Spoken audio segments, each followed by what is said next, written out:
ਸਤਿਗੁਰ ਨਾਨਕ ਪ੍ਰਗਟਿਆ, ਮਿੱਟੀ ਧੁੰਦ ਜਗ ਚਾਨਣ ਹੋਵਾ। ਜਿਉ ਕਰ ਸੂਰਜ ਨਿਕਲਿਆ, ਤਾਰੇ ਛਪੇ ਅੰਧੇਰ ਪਲੋਵਾ। ਸਿੰਘ ਬੁੱਗੈ ਮਿਰਗਾਵਲੀ, ਭੰਨੀ ਜਾਏ ਨਾ ਧੀਰ ਤਰੋਵਾ। ਜਿੱਥੈ ਬਾਬਾ ਪੈਰ ਧਰੇ, ਪੂਜਾ ਆਸਣ ਥਾਪਣ ਸੋਵਾ। ਵਾਹਿਗੁਰੂ ਜੀ ਕਾ ਖਾਲਸਾ, ਵਾਹਿਗੁਰੂ ਜੀ ਕੀ ਫਤਿਹ। ਪਰਮ ਸਨਮਾਨਯੋਗ ਜੁਗੋ ਜੁਗ ਅਟਲ,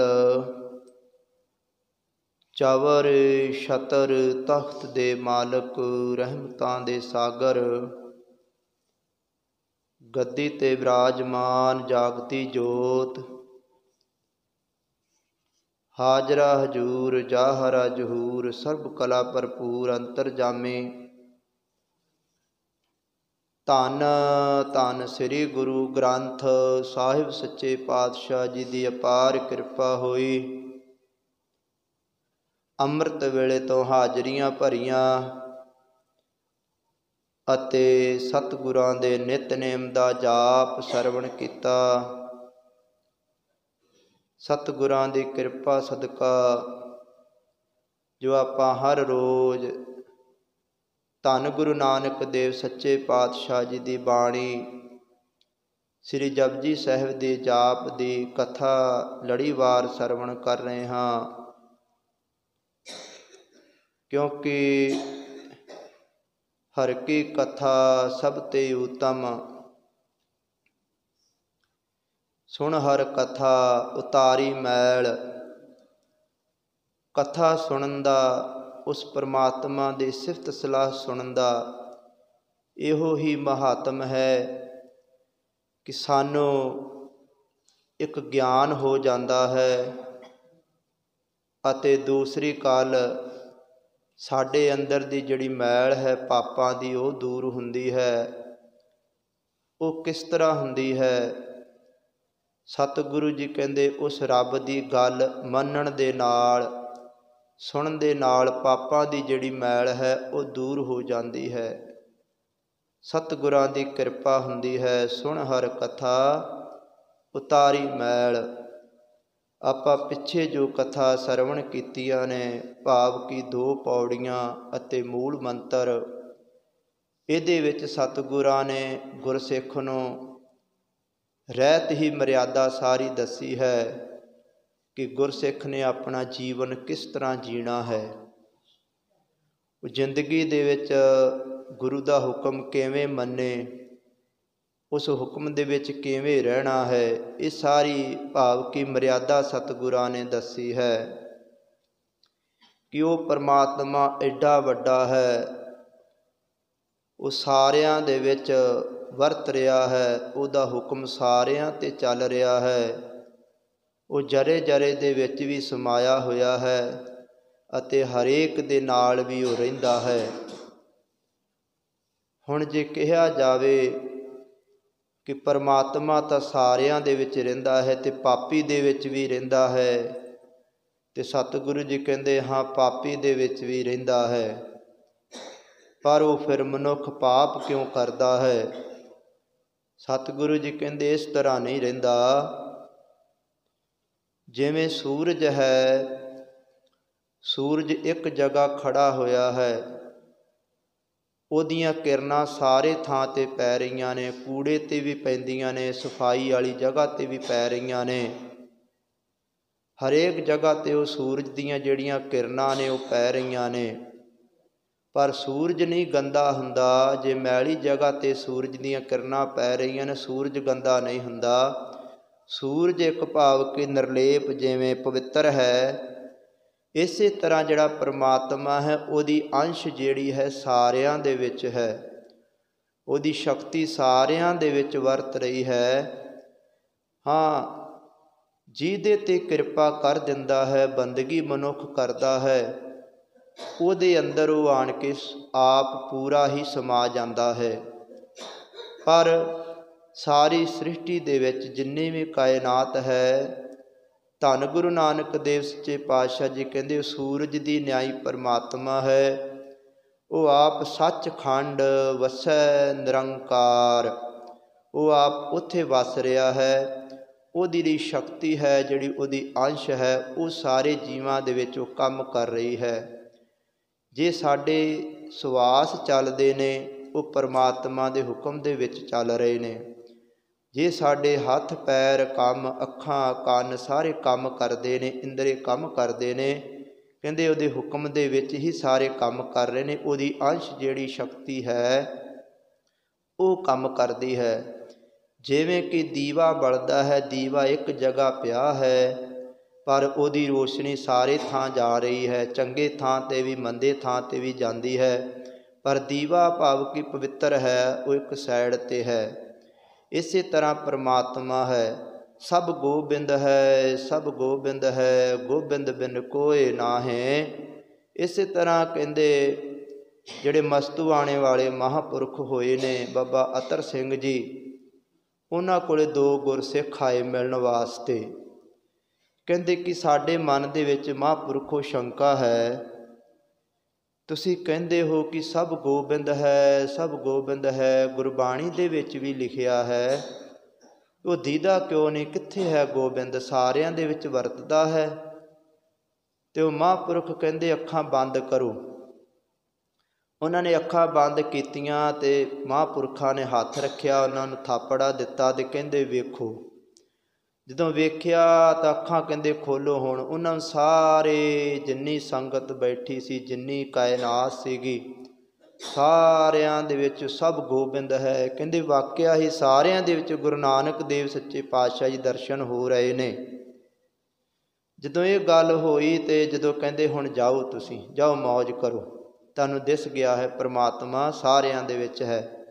ਫਿਰ ਉਹਨਾਂ ਨੇ ਗੱਲ ਕੀਤੀ, ਕਹਿੰਦੇ ਮਹਾਂਪੁਰਖੋ ਅਸੀਂ ਕੋਈ ਸੇਵਾ ਨਹੀਂ ਕੀਤੀ, ਨਾ ਕੋਈ ਸਿਮਰਨ ਕੀਤਾ ਹੈ, ਨਾ ਕੋਈ ਇੰਨਾ ਚਿਰ ਲਾਇਆ ਹੈ, ਇੱਕਦਮ ਇਹ ਕਿਵੇਂ ਦਰਸ਼ਨ ਹੋ ਗਏ ਸਾਨੂੰ?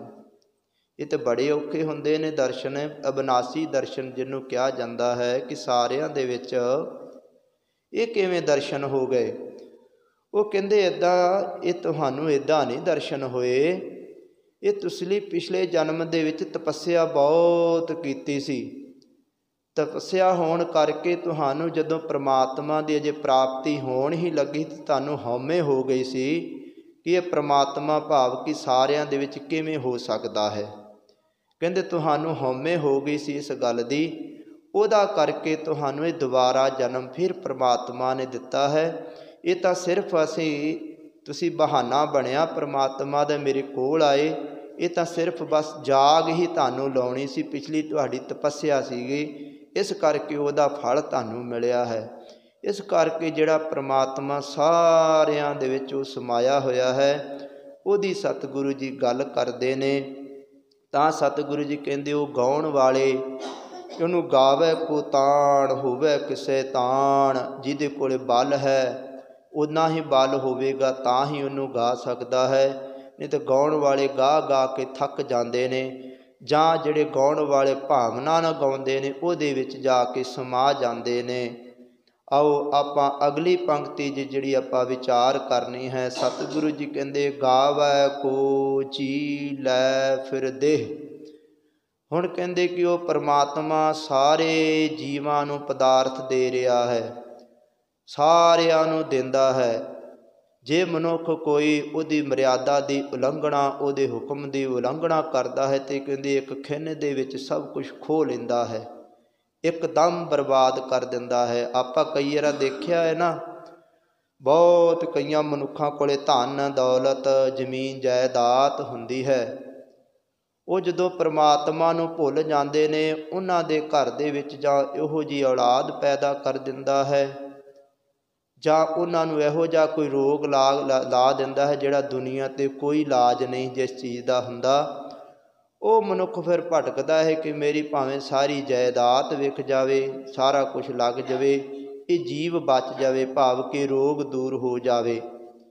ਕਹਿੰਦੇ ਕਿ ਇਸੇ ਤਰ੍ਹਾਂ ਉਹ ਰੋਗ ਜਿਹੜਾ ਦੂਰ ਨਹੀਂ ਹੁੰਦਾ, ਉਹ ਸਾਰੀ ਜਾਇਦਾਦ ਸਭ ਕੁਝ ਉਹਦਾ ਲੱਗ ਜਾਂਦਾ ਹੈ, ਅਤੇ ਜਦੋਂ ਸਭ ਕੁਝ ਖਤਮ ਹੋ ਜਾਂਦਾ ਬਾਅਦ ਦੇ ਵਿੱਚ ਪਛਤਾਉਂਦਾ ਹੈ ਕੀ ਹੋ ਗਿਆ।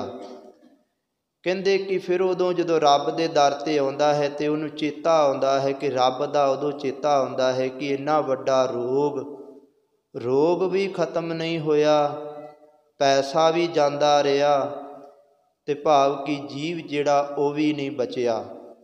ਤਾਂ ਸਤਿਗੁਰੂ ਜੀ ਕਹਿੰਦੇ ਜਦੋਂ ਉਹ ਪਰਮਾਤਮਾ ਜਿਨ੍ਹਾਂ ਨੂੰ ਚੇਤੇ ਰਹਿੰਦਾ ਹੈ ਉਹਨਾਂ 'ਤੇ ਕਿਰਪਾ ਵਰਤਦੀ ਹੈ, ਉਹ ਸਾਰਿਆਂ ਨੂੰ ਪਦਾਰਥ ਦਿੰਦਾ ਹੈ।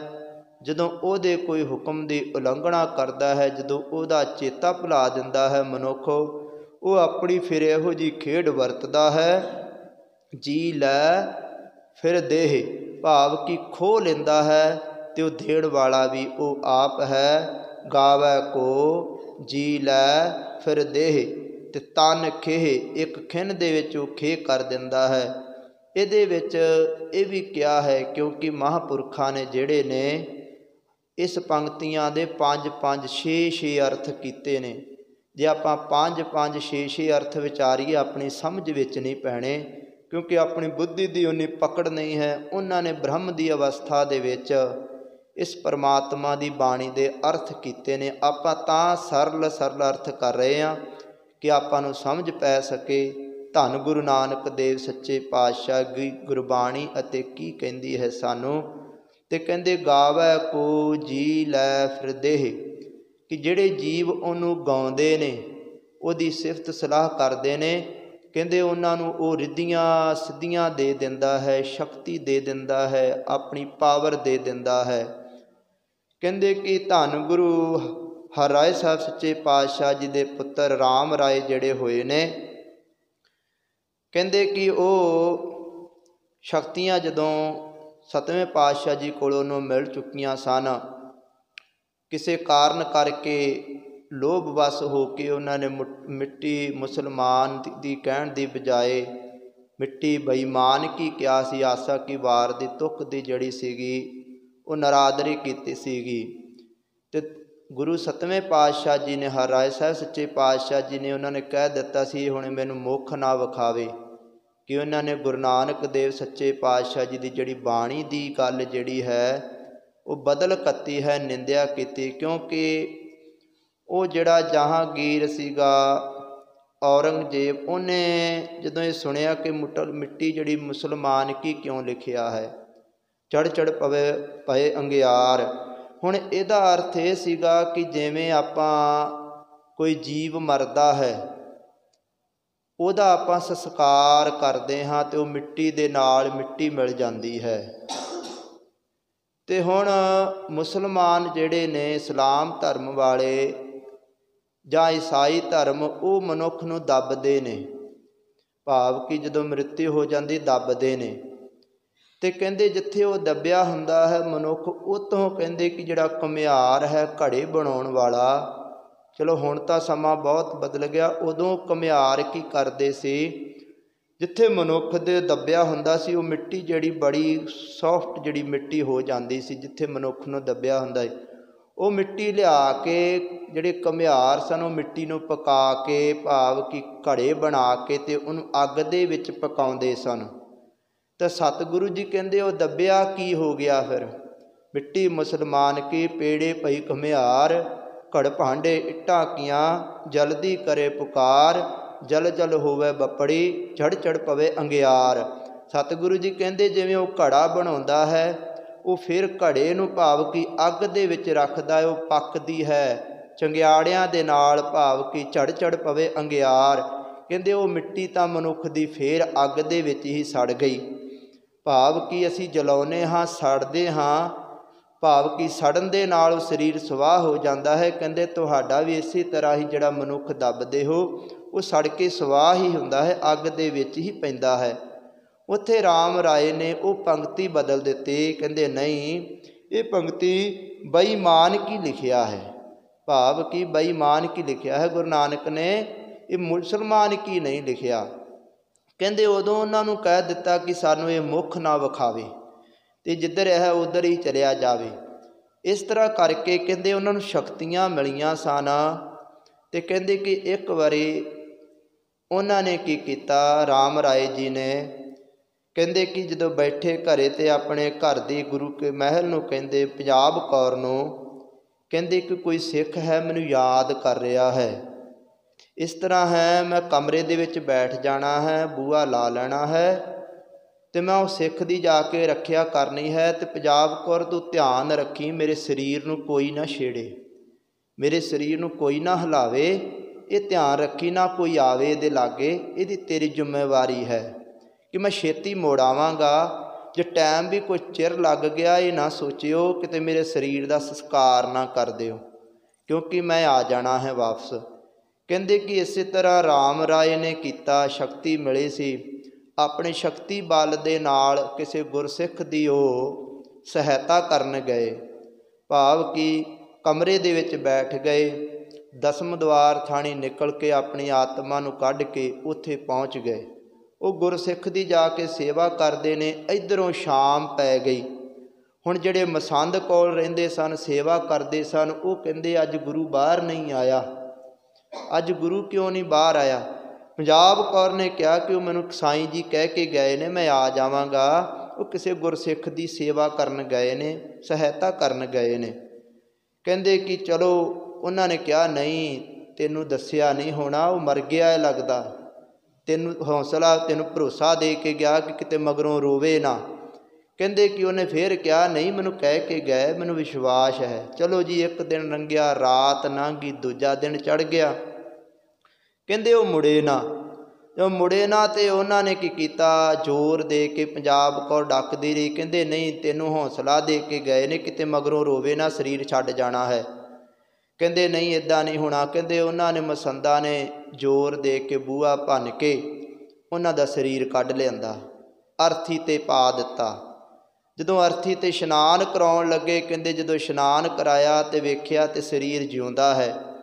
ਸਰੀਰ ਇੱਦਾਂ, ਕਿਉਂਕਿ ਜਿਹੜਾ ਸਰੀਰ ਮਰ ਜਾਂਦਾ ਹੈ ਉਹਦਾ ਖੂਨ ਵੀ ਚਿੱਟਾ ਹੋ ਜਾਂਦਾ, ਸਰੀਰ ਹਿਲਦਾ ਨਹੀਂ।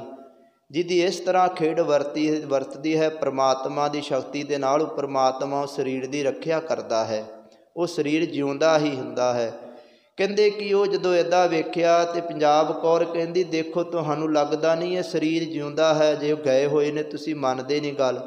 ਨਾ ਮੰਨਣ 'ਤੇ ਜੀ ਉਹਨਾਂ ਨੇ ਕਿਹਾ ਕਿ ਨਹੀਂ ਇੱਦਾਂ ਨਹੀਂ ਹੋ ਸਕਦਾ, ਇਹ 2-3 ਦਿਨ ਹੋ ਗਏ ਮੁੜੇ ਨਹੀਂ। ਕਹਿੰਦੇ ਕਿ ਉਹਨਾਂ ਨੇ ਸਰੀਰ ਦਾ ਜਿਹੜਾ ਸੀ ਸੰਸਕਾਰ ਕਰ ਦਿੱਤਾ।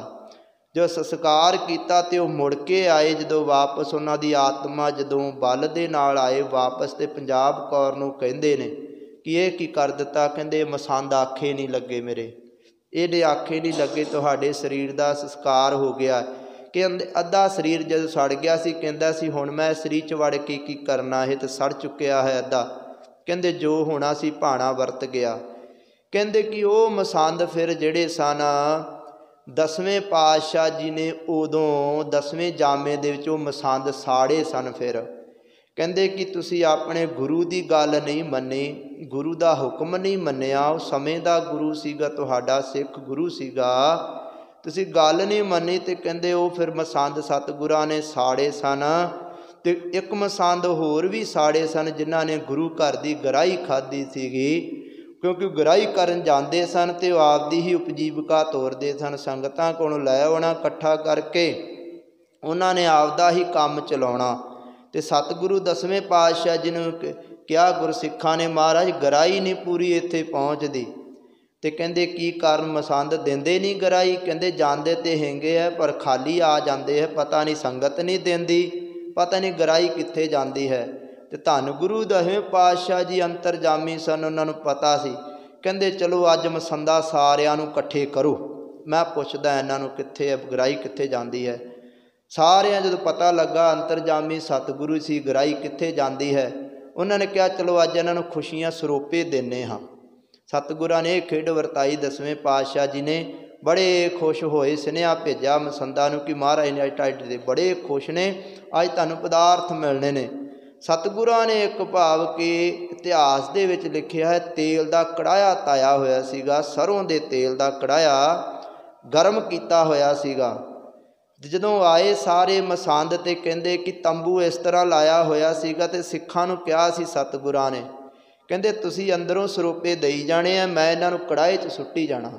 ਕਹਿੰਦੇ ਇਸੇ ਤਰ੍ਹਾਂ ਕਰਕੇ ਸਤਿਗੁਰਾਂ ਨੇ ਜਦੋਂ ਮਸੰਦ ਆਏ ਲੈਣ ਲਾ ਲਈ, ਇੱਕ ਜਣਾ ਸਰੋਪਾ ਪਾ ਰਿਹਾ ਤੇ ਕੜਾਏ ਦੇ ਵਿੱਚ ਇੱਕ 10ਵੇਂ ਪਾਤਸ਼ਾਹ ਖੁਦ ਸੁੱਟ ਰਹੇ ਨੇ ਉਹਨਾਂ ਨੂੰ। ਕਹਿੰਦੇ ਕਿ ਜਿਹੜੇ ਗਰਾਈ ਗੁਰੂ ਘਰ ਦੀ ਖਾਂਦੇ ਨੇ, ਇਹੋ ਜਿਹੇ ਕੰਮ ਕਰਦੇ ਨੇ, ਕਹਿੰਦੇ ਸਤਿਗੁਰੂ ਜੀ ਉਹਨਾਂ ਨੂੰ ਬਖਸ਼ਦੇ ਨਹੀਂ, ਜਿੰਨਾ ਮਰਜ਼ੀ ਕਰ ਲਿਓ, ਇਹਦਾ ਲੇਖਾ ਦੇਣਾ ਹੀ ਪੈਂਦਾ ਹੈ। ਤਾਂ ਸਤਿਗੁਰੂ ਜੀ ਇੱਥੇ ਕਹਿੰਦੇ ਗਾਵੈ ਕੋ ਜੀ ਲੈ ਫਿਰ ਦੇਹ। ਉਹ ਜਿਵੇਂ ਰਾਮ ਰਾਏ ਨੂੰ ਸ਼ਕਤੀ ਦਿੱਤੀ ਸੀ, ਰਿੱਧੀਆਂ ਸਿੱਧੀਆਂ ਦਿੱਤੀਆਂ ਸਨ, ਇਸ ਤਰ੍ਹਾਂ ਜਿਹੜੇ ਉਹਦੀ ਬੰਦਗੀ ਕਰਦੇ ਨੇ, ਉਹਦੀ ਅਰਾਧਨਾ ਕਰਦੇ ਨੇ, ਉਹਨਾਂ ਨੂੰ ਸਭ ਕੁਛ ਉਹ ਸ਼ਕਤੀਆਂ ਰਿੱਧੀਆਂ ਸਿੱਧੀਆਂ ਮਹਾਂਪੁਰਖਾਂ ਨੂੰ ਦਿੰਦੇ ਨੇ। ਜਿਹੜੇ ਆਮ ਮਨੁੱਖ ਜੀਵ ਆਤਮਾਵਾਂ ਨੇ, ਕਹਿੰਦੇ ਉਹਨਾਂ ਨੂੰ ਉਹ ਪਰਮਾਤਮਾ ਜਿਹੜਾ ਹੈ ਪਦਾਰਥ ਦਿੰਦਾ ਹੈ, ਸਭ ਕੁਛ ਦਿੰਦਾ ਹੈ। ਜੀ ਲੈ ਫਿਰ ਦੇਹ ਭਾਵ ਕਿ ਸਭ ਕੁਛ ਉਹ ਦਿੰਦਾ ਹੈ ਪਰਮਾਤਮਾ ਨੂੰ। ਗਾਵੈ ਕੋ ਜਾਪੈ ਦਿਸੈ ਦੂਰ। ਹੁਣ ਕਹਿੰਦੇ ਕਈ ਉਹਨੂੰ ਗਾਉਂਦੇ ਨੇ ਪਰਮਾਤਮਾ ਨੂੰ ਕਿ ਪਰਮਾਤਮਾ ਬੜੀ ਦੂਰ ਰਹਿ ਰਿਹਾ ਹੈ, ਸੱਚਖੰਡ ਦੇ ਵਿੱਚ ਰਹਿ ਰਿਹਾ ਹੈ। ਜਾਪੈ ਦਿਸੈ ਦੂਰ, ਐਵੇਂ ਲੱਗਦਾ ਬਹੁਤ ਦੂਰ ਹੈ। ਕਈ ਇਸ ਤਰ੍ਹਾਂ ਗਾਉਂਦੇ ਨੇ ਪਰਮਾਤਮਾ ਨੂੰ ਕਿ ਪਰਮਾਤਮਾ ਬਹੁਤ ਦੂਰ ਹੈ, ਉਹਦੀ ਅਰਾਧਨਾ ਕਰਦੇ ਨੇ। ਜਾਪੈ ਦਿਸੈ ਦੂਰ, ਐਵੇਂ ਲੱਗਦਾ ਜਿਵੇਂ ਬਹੁਤ ਦੂਰ ਹੁੰਦਾ ਹੈ, ਪਰ ਸਤਿਗੁਰੂ ਜੀ ਕਹਿੰਦੇ ਨਹੀਂ, ਉਹ ਅੰਗ ਸੰਗ ਰਹਿੰਦਾ ਹੈ। ਗਾਵੈ ਕੋ ਵੇਖੈ ਹਾਦਰਾ ਹਦੂਰ। ਸਤਿਗੁਰੂ ਜੀ ਕਹਿੰਦੇ ਗਾਵੈ ਕੋ ਹਾਦਰਾ ਹਦੂਰ, ਭਾਵ ਕਿ ਕਈ ਉਸ ਨੂੰ ਇਸ ਤਰ੍ਹਾਂ ਗਾਉਂਦੇ ਨੇ ਕਿ ਪ੍ਰਮਾਤਮਾ ਹਾਜ਼ਰ ਨਾਜ਼ਰ ਹੈ, ਕਿ ਜ਼ਾਹਰ ਜ਼ਹੂਰ ਹੈ, ਕਿ ਹਾਜ਼ਰ ਹਜੂਰ ਹੈ। ਕਹਿੰਦੇ ਉਹ ਪ੍ਰਮਾਤਮਾ ਕਈ ਇਸ ਤਰ੍ਹਾਂ ਗਾਉਂਦੇ ਨੇ ਕਿ ਪ੍ਰਮਾਤਮਾ ਸਾਡੇ ਨਾਲ ਅੰਗ ਸੰਗ ਰਹਿੰਦਾ ਹੈ। ਫਿਰ ਕਹਿੰਦੇ ਗਾਵੈ ਕੋ ਵੇਖੈ ਹਾਦਰਾ ਹਦੂਰ, ਕਥਨਾ ਕਥੀ ਨ ਆਵੈ ਤੋਟ, ਕਥ ਕਥ ਕਥੇ ਕੋਟੀ ਕੋਟ ਕੋਟ। ਸਤਿਗੁਰੂ ਜੀ ਕਹਿੰਦੇ ਜਿਸ ਤਰ੍ਹਾਂ ਉਸ ਪਰਮਾਤਮਾ ਦੀ ਕਥਿਆ ਨਹੀਂ ਹੋ ਸਕਦੀ। ਫਿਰ ਸਿੱਧਾ ਨੇ ਧੰਨ ਗੁਰੂ ਨਾਨਕ ਦੇਵ ਸੱਚੇ ਪਾਤਸ਼ਾਹ ਜੀ ਨੂੰ ਪੁੱਛਿਆ ਕਿ ਜਿਹੜਾ ਐਡਾ ਵੱਡਾ ਪਰਮਾਤਮਾ ਹੈ, ਉਹ ਜਿਹੜਾ ਵਾਹਿਗੁਰੂ ਹੈ, ਤੇ ਉਹਦੀ ਫਿਰ ਕਥਾ ਹੋ ਸਕਦੀ ਹੈ? ਉਹ ਕਥਾ ਦੇ ਵਿੱਚ ਆ ਸਕਦਾ ਹੈ, ਕਥਨ ਦੇ ਵਿੱਚ ਆ ਸਕਦਾ ਹੈ? ਤੇ ਸਤਿਗੁਰਾਂ ਨੇ ਫਿਰ ਉੱਥੇ ਇਹ ਗੱਲ ਕਹੀ ਸੀ, ਕਹਿੰਦੇ ਉਹ ਜਿਹੜਾ ਪਰਮਾਤਮਾ ਕਥਾ ਦੇ ਵਿੱਚ ਨਹੀਂ ਆ ਸਕਦਾ। ਜੇ ਆਪਾਂ ਉਹਦੀ ਕਥਾ ਵੀ ਕਰੀਏ ਨਾ, ਉਹ ਜਿੰਨੇ ਮਰਜ਼ੀ ਸਿਫਤ ਸਲਾਹ ਕਰੀਏ, ਉਹਦੀ ਸਿਫਤ ਸਲਾਹ ਖਤਮ ਨਹੀਂ ਹੋ ਸਕਦੀ। ਜਿਵੇਂ ਸਮੁੰਦਰ ਦਾ ਨਹੀਂ ਅੰਤ ਪਾਇਆ ਜਾ ਸਕਦਾ, ਇਸੇ ਤਰ੍ਹਾਂ ਪਰਮਾਤਮਾ ਦੀ ਜਿਹੜੀ ਕਥਾ ਹੈ ਉਹਦਾ ਵੀ ਅੰਤ ਨਹੀਂ ਪਾਇਆ ਜਾ ਸਕਦਾ। ਕਹਿੰਦੇ ਐ ਸਿੱਧੋ ਤੁਸੀਂ ਇਹ ਗੱਲ ਕਰਦੇ ਹੋ, ਕਹਿੰਦੇ ਪਿੱਛੇ ਭਾਵ ਕਿ ਕਥ ਕਥ ਕਥੀ ਕੋਟੀ ਕੋਟ ਕੋਟ। ਕਹਿੰਦੇ ਕਥ ਕਿ ਇਸ ਤੋਂ ਪਹਿਲਾਂ ਜਿਹੜਾ ਵਿਸ਼ਨੂੰ ਹੈ ਉਹ ਕਥਾ ਕਰਦਾ ਰਿਹਾ, ਕਿੰਨਾ ਚਿਰ ਕਥਾ ਕਰਦਾ ਰਿਹਾ, ਸਤਯੁਗ ਦੁਆਪਰ ਦੇ ਵਿੱਚ। ਕਹਿੰਦੇ ਕਥਾ ਕਰ ਕਰਕੇ ਉਹ ਥੱਕ ਗਿਆ, ਉਹ ਵੀ ਉਹ ਕਥਾ ਦਾ, ਉਸ ਪਰਮਾਤਮਾ ਦੀ ਦਾ ਅੰਤ ਨਹੀਂ ਪਾ ਸਕਿਆ। ਫਿਰ ਕਹਿੰਦੇ ਕਥ, ਕਹਿੰਦੇ ਬ੍ਰਹਮਾ ਉਹਦੀ ਬੜੀ ਕਥਾ ਸਿਫਤ ਸਲਾਹ ਕਰਦਾ ਰਿਹਾ, ਕਹਿੰਦੇ ਉਹ ਵੀ ਅੰਤ ਨਹੀਂ ਪਾ ਸਕਿਆ। ਕਥੀ ਕਹਿੰਦੇ ਸ਼ਿਵ ਜੀ ਵੀ ਜਿਹੜਾ ਉਹਦੀ ਇੰਨੀ ਆਰਾਧਨਾ ਕਰਦਾ ਰਿਹਾ, ਉਹਦੀ ਕਥਾ ਸਿਫਤ ਸਲਾਹ ਕਰਦਾ ਰਿਹਾ, ਉਹ ਵੀ ਅੰਤ ਨਹੀਂ ਪਾ ਸਕਿਆ। ਕਿੰਨਾ ਚਿਰ ਕਰਦੇ ਰਹੇ? ਕਹਿੰਦੇ ਕੋਟੀ ਕੋਟ ਕੋਟ। ਕਹਿੰਦੇ ਕਰੋੜਾਂ ਸਾਲ, ਕਰੋੜਾਂ ਯੁੱਗ ਉਹਨਾਂ ਨੂੰ ਲੱਗ ਗਏ ਉਹਦੀ ਸਿਫਤ ਸਲਾਹ ਕਰਦਿਆਂ। ਕਹਿੰਦੇ ਉਹਦਾ ਅੰਤ ਨਹੀਂ ਪਾ ਸਕੇ। ਕਥਨਾ ਕਥੀ ਨਾ ਆਵੈ ਤੋਟ। ਕਹਿੰਦੇ ਉਹ ਨਹੀਂ, ਉਹਦੀ ਤੋਟ ਨਹੀਂ ਆ ਸਕਦੀ, ਉਹਦਾ ਅੰਤ ਨਹੀਂ ਪਾਇਆ ਜਾ ਸਕਦਾ, ਉਹਦੇ ਵਿੱਚ ਸਮਾਇਆ ਜਾ ਸਕਦਾ ਹੈ। ਉਹਦੀ ਸਿਫਤ ਸਲਾਹ ਕਰਕੇ, ਉਹਦਾ ਹੁਕਮ ਮੰਨ ਕੇ ਉਹਦੇ ਵਿੱਚ ਸਮਾਇਆ ਜਾ ਸਕਦਾ ਹੈ, ਕਿਉਂਕਿ ਉਹ ਪਰਮਾਤਮਾ ਐਸਾ ਹੈ ਜਲ ਥਲ ਮਹੀਪ ਜਹ ਨੇਤ ਨੇਤ ਉਚਰੰਤ। ਕਹਿੰਦੇ ਜਿਹੜੇ ਉਹਨੂੰ ਯਾਦ ਕਰਦੇ ਨੇ ਰਾਤ ਦਿਨ, ਨੇਤ ਨੇਤ ਨਿਤ ਯਾਦ ਕਰਦੇ ਨੇ, ਨਿਸ ਦਿਨ ਉਚਰੰਤ ਸਾਰਾ ਦਿਨ ਉਚਾਰਦੇ ਨੇ, ਕਹਿੰਦੇ ਤਾਂ ਵੀ ਉਹਦਾ ਅੰਤ ਨਹੀਂ ਪਾਇਆ ਜਾ ਸਕਦਾ। ਜੋ ਐਡੇ ਵੱਡੇ ਦੇਵਤੇ ਜਿਹੜਾ ਉਹਦਾ ਕਰੋੜਾਂ ਸਾਲ ਕਰੋੜਾਂ ਯੁੱਗ ਲੱਗੇ ਉਹ ਨਹੀਂ ਅੰਤ ਪਾ ਸਕਦੇ ਇਸ ਦੋ, ਤੇ ਆ ਜਿਹੜਾ ਜੀਵ ਹੈ ਮਨੁੱਖ ਇਹ ਕਿਵੇਂ ਅੰਤ ਪਾ ਸਕਦਾ ਹੈ। ਇਸ ਕਰਕੇ ਉਸ ਪਰਮਾਤਮਾ ਦਾ ਅੰਤ ਨਹੀਂ ਪਾਇਆ ਜਾ ਸਕਦਾ, ਕਿਉਂਕਿ ਦਿੰਦਾ ਦੇ ਲੈਂਦੇ ਥੱਕ ਪਾਹੇ। ਕਹਿੰਦੇ ਉਹ ਪਰਮਾਤਮਾ ਸਾਰਿਆਂ ਨੂੰ ਦਈ ਜਾ ਰਿਹਾ ਹੈ।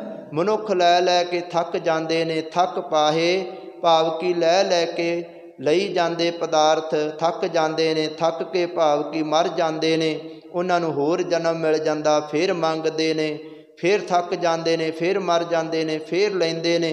ਕਹਿੰਦੇ ਇਸੇ ਤਰ੍ਹਾਂ ਇਹ ਸ੍ਰਿਸ਼ਟੀ ਚੱਲੀ ਆ ਰਹੀ ਹੈ, ਉਹ ਪਰਮਾਤਮਾ ਦਈ ਜਾਂਦਾ ਹੈ। ਸਿੱਧਾ ਨੇ ਕਿਹਾ ਸੀਗਾ ਕਿ ਜਿਹੜਾ ਪਦਾਰਥ ਇਹਨੇ ਪਰਮਾਤਮਾ ਵੰਡਦਾ ਹੈ ਉਹ ਤਾਂ ਥੱਕ ਜਾਂਦਾ ਹੋਵੇਗਾ। ਕਹਿੰਦੇ ਨਹੀਂ, ਉਹ ਨਹੀਂ ਕਦੇ ਵੀ ਥੱਕਦਾ, ਉਹ ਦਈ ਜਾਂਦਾ ਹੈ, ਮਨੁੱਖ ਲਈ ਜਾਂਦਾ ਹੈ।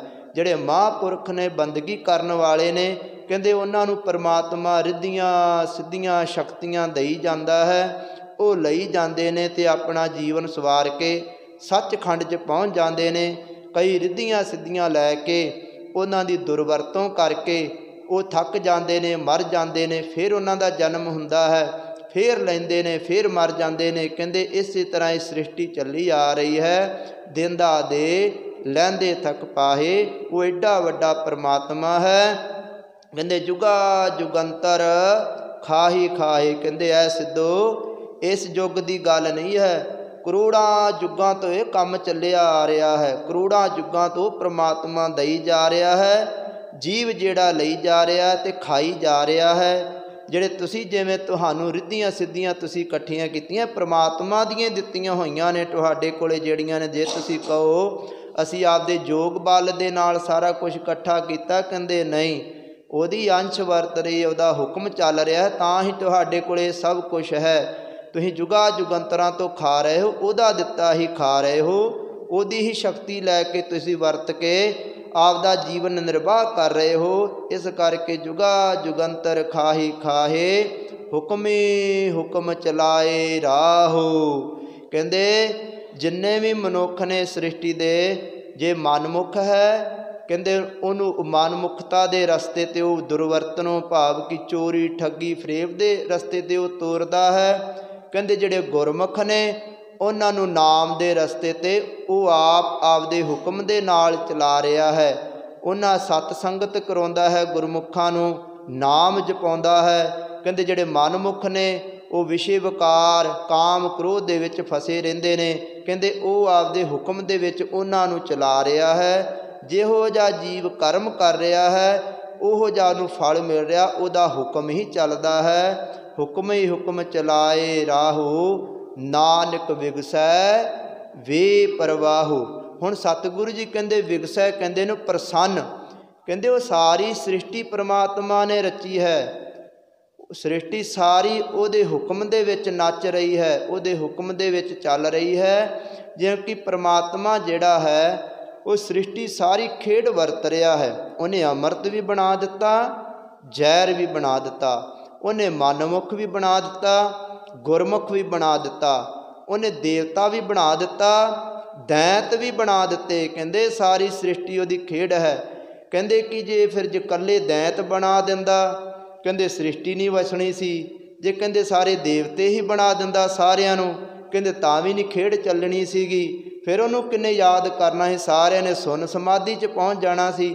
ਆਹ ਪਦਾਰਥ ਖਾਣੇ ਲੈਣੇ, ਬਣਾਉਣਾ, ਮਰਨਾ, ਜਿਉਣਾ, ਇਹ ਫਿਰ ਕਿਵੇਂ ਹੁੰਦਾ। ਤਾਂ ਸਤਿਗੁਰੂ ਜੀ ਕਹਿੰਦੇ, ਧੰਨ ਗੁਰੂ ਨਾਨਕ ਦੇਵ ਸੱਚੇ ਪਾਤਸ਼ਾਹ ਜੀ, ਨਹੀਂ ਬਈ ਜਿਵੇਂ ਕੋਈ ਮਨੁੱਖ, ਜਿਵੇਂ ਬੱਚਾ ਕੋਈ ਖੇਡ ਖੇਡਦਾ ਹੈ ਅਤੇ ਖੇਡ ਨੂੰ ਵੇਖ ਕੇ ਬੜਾ ਖੁਸ਼ ਹੁੰਦਾ ਹੈ, ਕਹਿੰਦੇ ਇਸੇ ਤਰ੍ਹਾਂ ਪਰਮਾਤਮਾ ਸਾਰੀ ਸ੍ਰਿਸ਼ਟੀ, ਕੋਈ ਮਰ ਰਿਹਾ ਹੈ, ਕੋਈ ਆ ਰਿਹਾ ਹੈ, ਕੋਈ ਜਾ ਰਿਹਾ ਹੈ, ਕੋਈ ਦੁਖੀ ਹੋ ਰਿਹਾ ਹੈ, ਕੋਈ ਸੁਖੀ ਹੋ ਰਿਹਾ ਹੈ।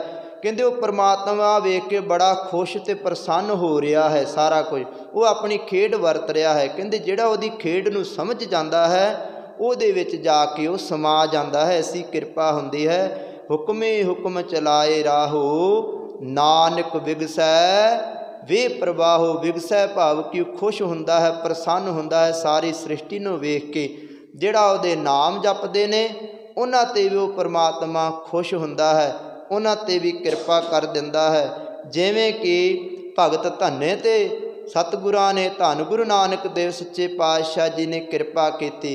ਕਹਿੰਦੇ ਭਗਤ ਧੰਨੇ ਜੀ ਕੋਲ ਤ੍ਰਿਲੋਚਨ ਜੀ ਆਏ, ਕਹਿੰਦੇ ਤੁਹਾਨੂੰ ਗੁਰੂ ਨਾਨਕ ਦੇਵ ਜੀ ਦੇ ਦਰਸ਼ਨ ਹੋਏ, ਮੈਨੂੰ ਵੀ ਕਰਾਓ ਪਰਮਾਤਮਾ ਦੇ ਦਰਸ਼ਨ। ਕਹਿੰਦੇ ਕਿ ਉਹ ਭਗਤ ਧੰਨਾ ਜੀ ਨੇ ਕਿਹਾ, ਕਹਿੰਦੇ ਕਿ ਇਹਨਾਂ ਨੂੰ ਵੀ ਦਰਸ਼ਨ ਦਿਓ। ਤੇ ਪਰਮਾਤਮਾ ਜੀ ਨੇ ਅੱਗੋਂ ਕਿਹਾ ਨਹੀਂ, ਇਹ ਬੰਦਾ ਬੜਾ ਚਲਾਕ ਹੈ ਜਿਹੜਾ ਤ੍ਰਿਲੋਚਨ ਹੈ।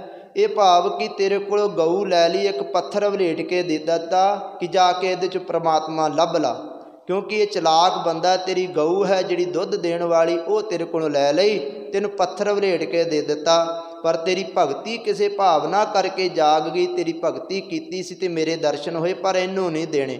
ਕਹਿੰਦੇ ਫਿਰ ਬੜੀਆਂ ਨਿਮਰਤਾ ਕੀਤੀ, ਮਿੰਨਤਾਂ ਕੀਤੀਆਂ।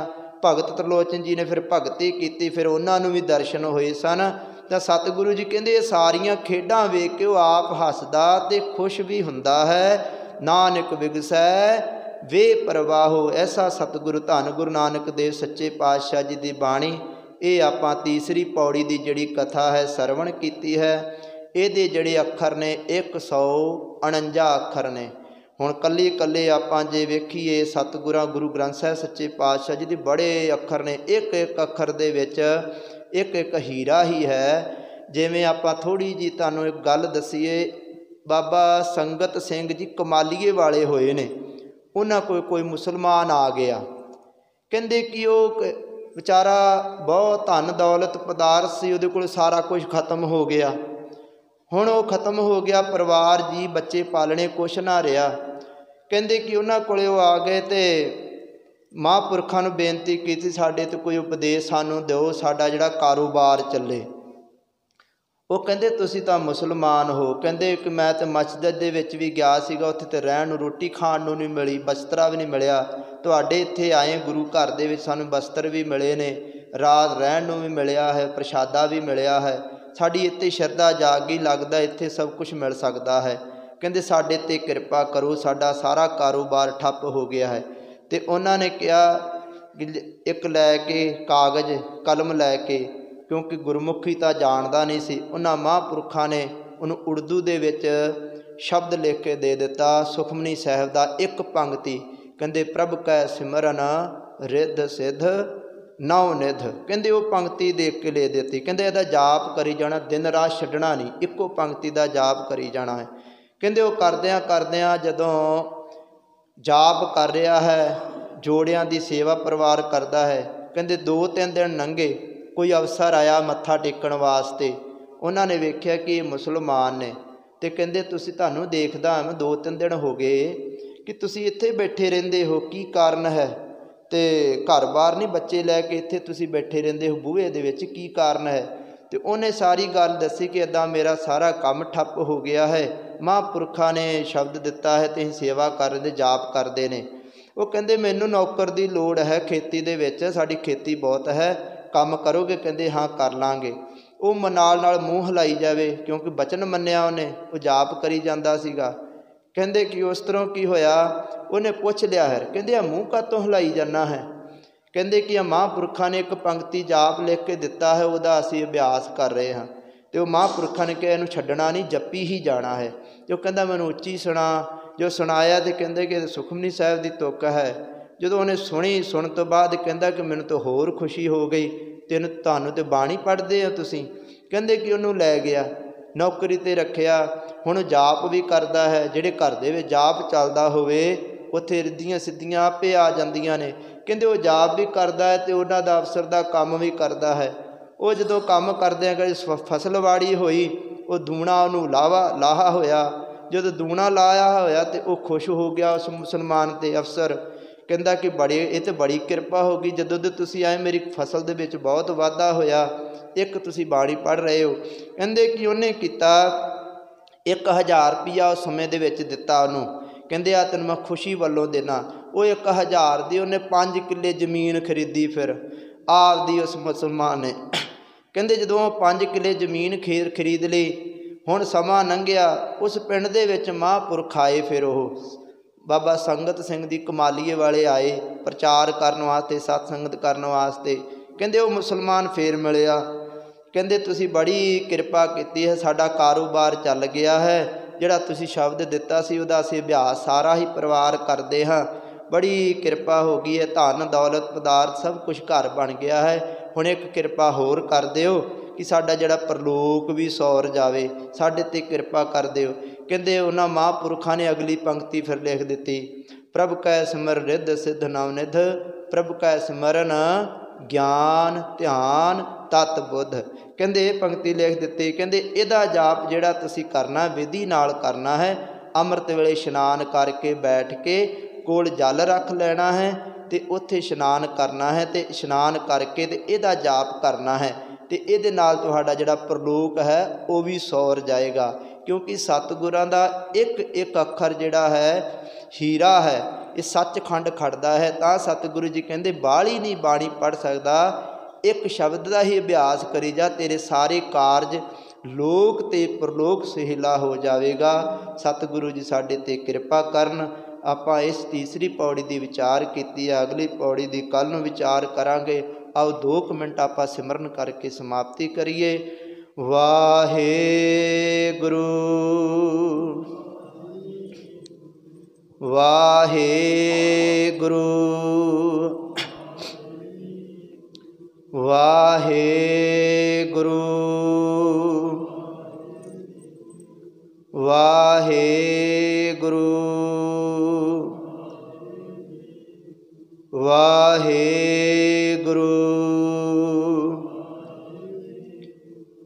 ਵਾਹਿਗੁਰੂ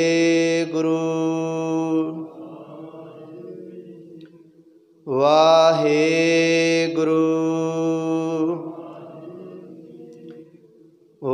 ਵਾਹਿਗੁਰੂ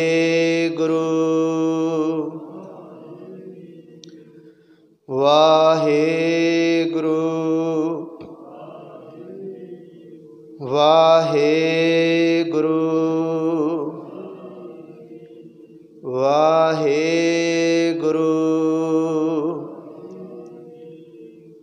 ਵਾਹਿਗੁਰੂ ਜੀ ਕਾ ਖਾਲਸਾ ਵਾਹਿਗੁਰੂ ਜੀ ਕੀ ਫਤਿਹ। ਸਰਬੱਤ ਸੰਗਤਾਂ ਨੂੰ ਬੇਨਤੀ ਹੈ, ਜੋ ਧੰਨ ਗੁਰੂ ਨਾਨਕ ਦੇਵ ਸੱਚੇ ਪਾਤਸ਼ਾਹ ਜੀ ਦਾ ਆਪਾਂ ਸਾਰਿਆਂ ਨੇ ਰਲ ਮਿਲ ਕੇ ਪ੍ਰਕਾਸ਼ ਦਿਹਾੜਾ ਜੋ ਮਨਾਉਣਾ ਹੈ, 8 ਤਰੀਕ ਨੂੰ ਭੋਗ ਪੈਣੇ ਨੇ, 8 ਤਰੀਕ ਨੂੰ ਪ੍ਰਕਾਸ਼ ਦਿਹਾੜਾ ਹੈ। ਉਹਦੇ ਸੰਬੰਧ ਦੇ ਵਿੱਚ ਸਰਬੱਤ ਸੰਗਤਾਂ ਨੇ ਗੁਰੂ ਘਰ ਗਰਾਈ ਪਹੁੰਚਾਉਣ ਦੀ ਆਪਣਾ ਦਸਵੰਧ ਕੱਢਿਓ। ਰਸਤਾਂ ਬਸਤਾਂ ਦਾ, ਮਾਇਆ ਦਾ, ਇਹ ਸਾਰਿਆਂ ਨੇ ਆਪੋ ਆਪਣਾ ਦਸਵੰਧ ਗੁਰੂ ਘਰ ਪਹੁੰਚਾਉਣ ਦੀ ਕਿਰਪਾਲਤਾ ਕਰਿਓ। ਨਾਲੇ ਦੂਸਰੀ ਬੇਨਤੀ, ਜੇ ਕਿਸੇ ਨੇ ਗੁਰੂ ਪਿਆਰੇ ਨੇ ਅਖੰਡ ਪਾਠ ਸਾਹਿਬ ਦੀ ਸੇਵਾ ਇਕੱਲਿਆਂ ਨੇ ਵੀ ਲੈਣੀ ਹੋਵੇ ਉਹ ਵੀ ਲੈ ਸਕਦਾ ਹੈ, ਅਤੇ 3 ਦਿਨ ਗੁਰੂ ਕੇ ਲੰਗਰ ਚੱਲਣੇ ਨੇ। ਜੇ ਕਿਸੇ ਨੇ ਇਕੱਲੇ ਨੇ ਵੀ ਸੇਵਾ ਲੈਣੀ ਹੋਵੇ ਉਹ ਵੀ ਲੈ ਸਕਦਾ ਹੈ। ਸੋ ਇਹ ਬੇਨਤੀ ਪ੍ਰਵਾਨ ਕਰਿਓ। ਇਹ ਨਾ ਸੋਚਿਓ ਕਿ ਕਿਸੇ ਨੇ ਅਖੰਡ ਪਾਠ ਸਾਹਿਬ ਇਕੱਲਿਆਂ ਨੇ ਲੈ ਲਿਆ, ਇਹ ਨਹੀਂ ਹੁੰਦਾ।